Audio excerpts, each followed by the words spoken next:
Muito bem, 8 horas e 32 minutos. Político, podemos dizer, desde adolescente, ele inicia a trajetória no movimento estudantil.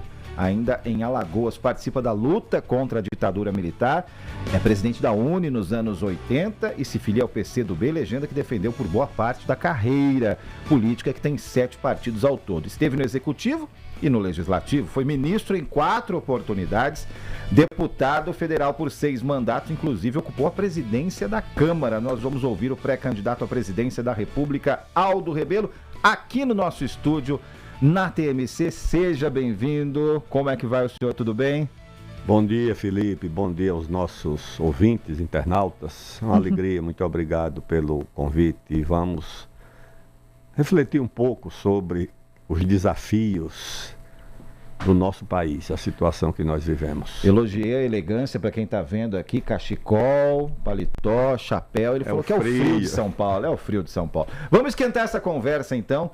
O senhor é bem conhecido, bem relacionado no meio político, mas pensando no carro por aplicativo, no balcão da padaria, na feira, o senhor é pouco conhecido. Como apresentar Aldo Rebelo para quem não o conhece? Quem é Aldo Rebelo? O que o Aldo Rebelo tem a oferecer para o Brasil de 2026? Felipe, eu tenho a oferecer uma experiência na vida pública, tanto na administração. Eu fui secretário municipal em São Paulo, fui vereador e fui secretário municipal, fui secretário de Estado em São Paulo, fui secretário da Casa Civil, fui ministro de 4 pastas diferentes, fui ministro da Defesa, ministro da Ciência e Tecnologia, ministro do Esporte, na preparação da Copa e da Olimpíada, e fui ministro da Coordenação Política, fui líder do governo do presidente Lula, fui presidente da Câmara dos Deputados, portanto, reúno essa experiência. E também uma biografia limpa. Eu nunca tive uma conta minha rejeitada no Tribunal de Contas. Nunca sofri uma ação do Ministério Público. Nunca tive e nem tenho ação no Supremo Tribunal Federal.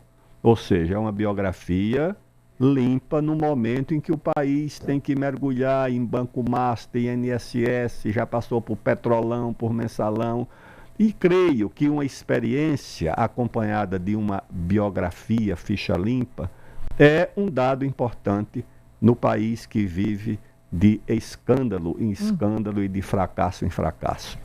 Ministro, falando sobre isso, né, sobre os escândalos, já que o senhor também já tratou e falou sobre o escândalo do Master, que é algo que está na cabeça das pessoas já há bastante tempo, desde o final do ano passado, quase que diariamente falamos sobre isso, gostaria de falar com o senhor sobre Flávio Bolsonaro. Os senhores falaram recentemente, como é que está a relação com o senador? Como é que o senhor avalia o desgaste da pré-candidatura com relação à ligação que ele tem, a relação que ele tem com Daniel Worcaro? Bom dia, Joana. Bom dia. Tudo bem?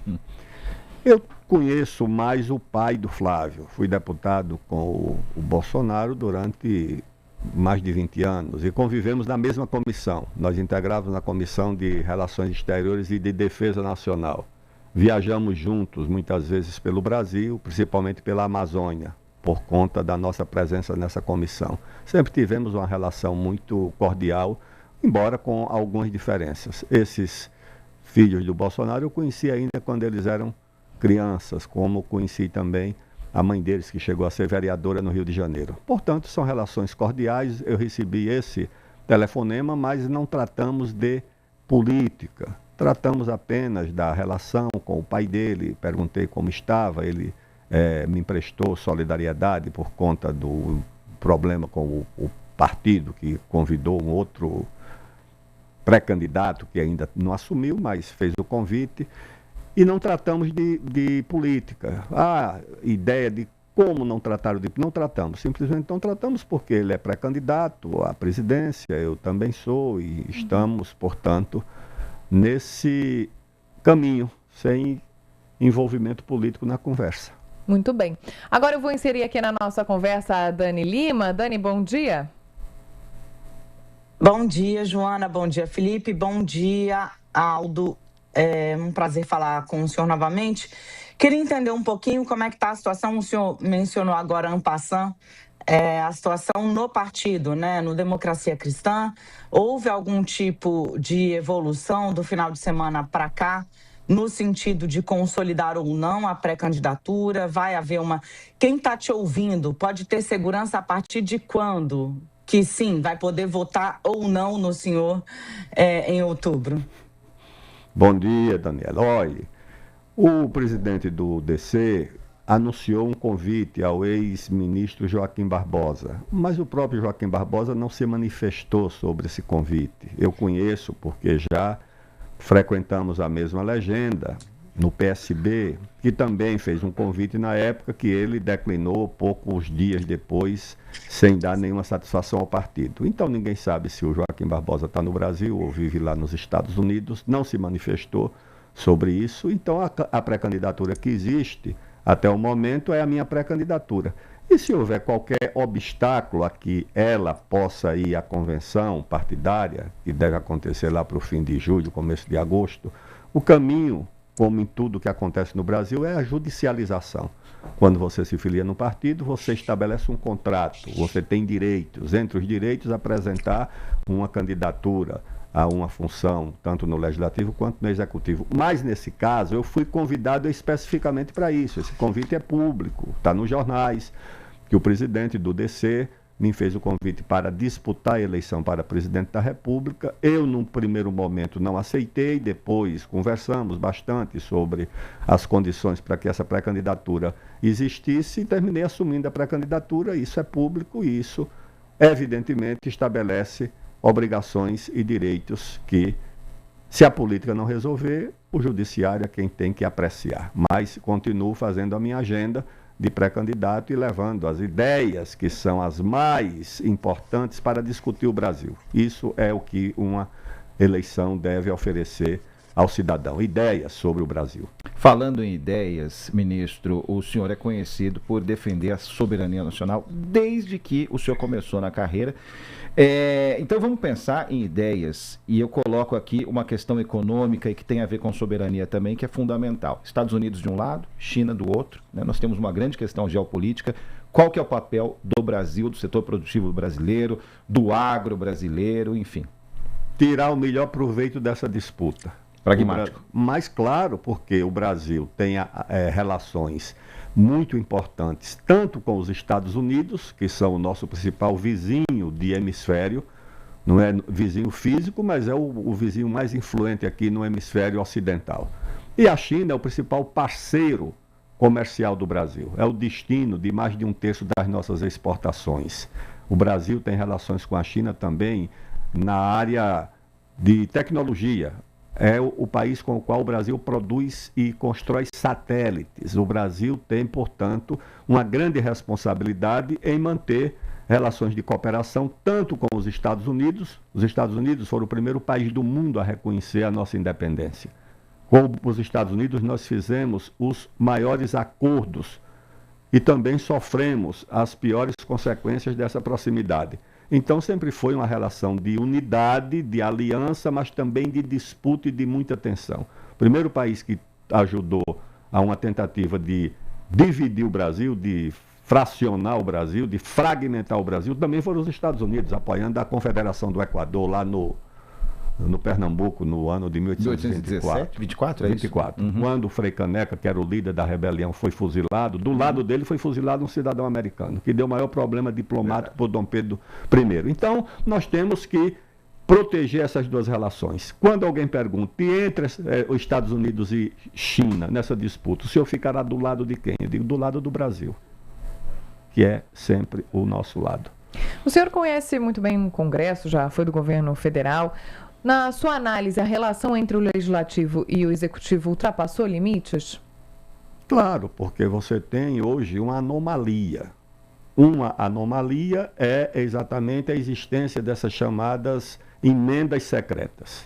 Isso não vai terminar bem. Aliás, já há em curso uma investigação muito importante que terá consequências eleitorais do Supremo Tribunal Federal, da própria Polícia Federal sobre essas chamadas emendas secretas. O Congresso já tem a responsabilidade de votar o orçamento, de fiscalizar o orçamento e agora ele também executa o orçamento. E a outra anomalia política é a relação entre o Executivo e o Legislativo. O presidente da República e o governo não tem base parlamentar. Porque você tem um governo liberal nos costumes, liberal no comportamento e um Congresso que é conservador nos costumes e no comportamento. E aí, quando vamos para a economia, muda completamente. Você tem um Congresso que quer o desenvolvimento, obras, o pessoal do Amapá quer o petróleo, o pessoal do Amazonas quer o potássio, o pessoal do Mato Grosso quer a ferrogrão, o pessoal do Paraná e do Mato Grosso do Sul quer outra ferrovia, o da Bahia quer ferrovia, quer infraestrutura, quer hidrovia. Esse é o Congresso. E o governo é um governo que congelou o desenvolvimento do país, entregou a agenda do desenvolvimento à ministra Marina, ao IBAMA, à FUNAI, ao ICMBio, ao Ministério das Populações Indígenas, e essa gente parou o Brasil completamente. Você não pode extrair nenhuma riqueza do país. Só quem pode extrair riqueza aqui na nossa região é a Guiana, que está ficando um petroestado, enquanto o Brasil vai oferecendo à sua população viver de Bolsa Família. Isso não é destino para o Brasil. Dani? Aldo, eu ouvi agora atentamente a explicação do senhor, ou o pensamento do senhor. O fato é assim, o mundo inteiro, a Europa, enfim, tem se movimentado em torno da ideia de uma economia menos dependente de petróleo, menos dependente de óleo, menos dependente de poluentes. Me parece que o senhor está olhando um pouco para trás, projetando um futuro que talvez já tenha os dias contados? Não, Daniela, quem está olhando para trás é você. Essa agenda ambientalista, essa agenda do Greenpeace, essa era a agenda do passado. A agenda de hoje é a agenda de busca do petróleo. Recentemente, o governo britânico autorizou a abertura de mais 100 poços de petróleo no Mar do Norte. A Noruega não explora apenas petróleo, ela agora está explorando também terras raras no fundo do mar. Há uma corrida no mundo por terras raras no fundo do mar. Os Estados Unidos não vieram aqui sequestrar o Maduro por causa da democracia, é petróleo. A guerra contra o Irã não é diferença religiosa entre o calvinismo norte-americano e o islamismo do Irã. É petróleo também. Então o mundo está indo atrás de petróleo. A China aumenta o consumo de combustíveis fósseis, principalmente de carvão. Então essa agenda, que era uma agenda que tentavam impor ao Brasil, você viu essa conferência do clima. Quem veio para a conferência do clima? Ninguém veio. Os Estados Unidos não mandou nem o porteiro da Casa Branca. O Xi Jinping não apareceu. O da Rússia não apareceu. O da Índia não apareceu. Nenhum aqui do Mercosul apareceu por lá. Virou um converscote de ONGs com a agenda do governo e da ministra Marina. Então, o mundo um dia poderá, de fato, se livrar dos combustíveis fósseis, mas isso está muito distante de nós. O que há hoje é uma corrida aos combustíveis fósseis. Por que é que a Guiana é um petroestado? Porque foi atrás de petróleo. E o Brasil, o que é que oferece lá no Amapá? Proíbe o petróleo e distribui Bolsa Família em alguns municípios com 93% da população vivendo de Bolsa Família. Pelo amor de Deus. Agora, ministro, já que a gente está falando, já que o senhor tocou no assunto terras raras, eu vou fazer uma pergunta e, na verdade, vem uma segunda pergunta atrelada. Qual é o papel do Brasil nessa questão específica das terras raras? E, dependendo da sua resposta, o senhor enxerga ainda um papel relevante da indústria no Brasil e quais seriam esses setores, se sim? A indústria é essencial em qualquer lugar do mundo e em qualquer país que almeje, que aspire a alguma independência no plano da economia. O que faz dos Estados Unidos e da China países competitivos são as suas gigantes da área de tecnologia e de inteligência artificial. Todo mundo diz que esse será o século das terras raras. Não há essa economia contemporânea sem terras raras, sem esses minérios estratégicos. E sabe qual é o país das terras raras no mundo? É o Brasil.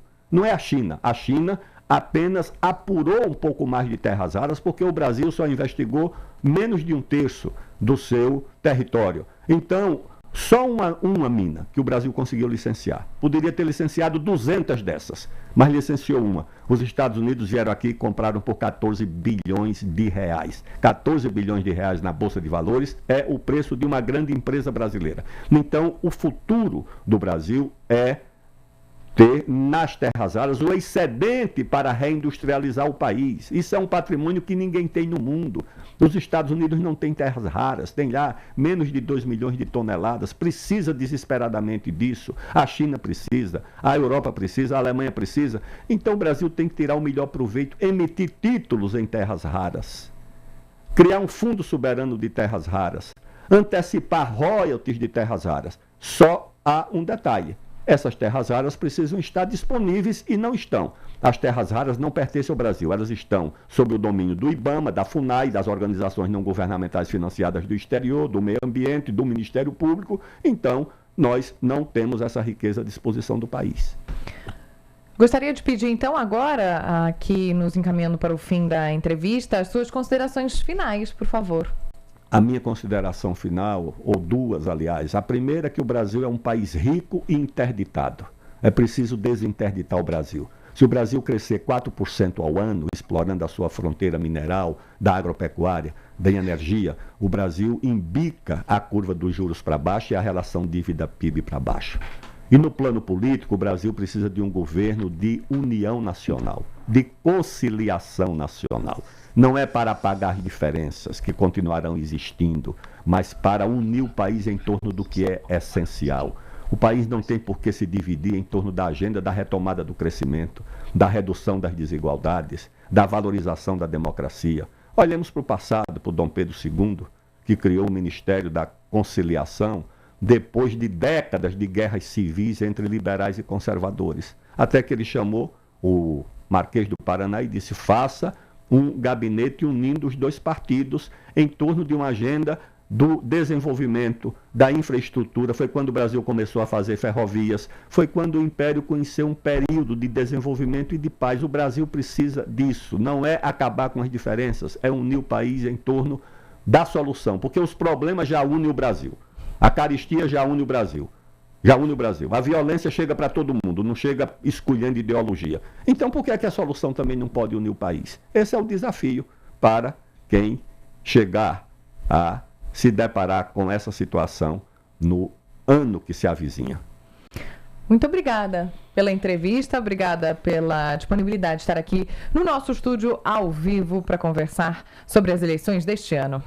Muito aguardamos novas visitas, ministro. E atualizações, né? Novidades sobre a pré-candidatura. Estaremos a postos, tá bom? Muito obrigado e um bom dia. Muito obrigado, bom dia, boa semana.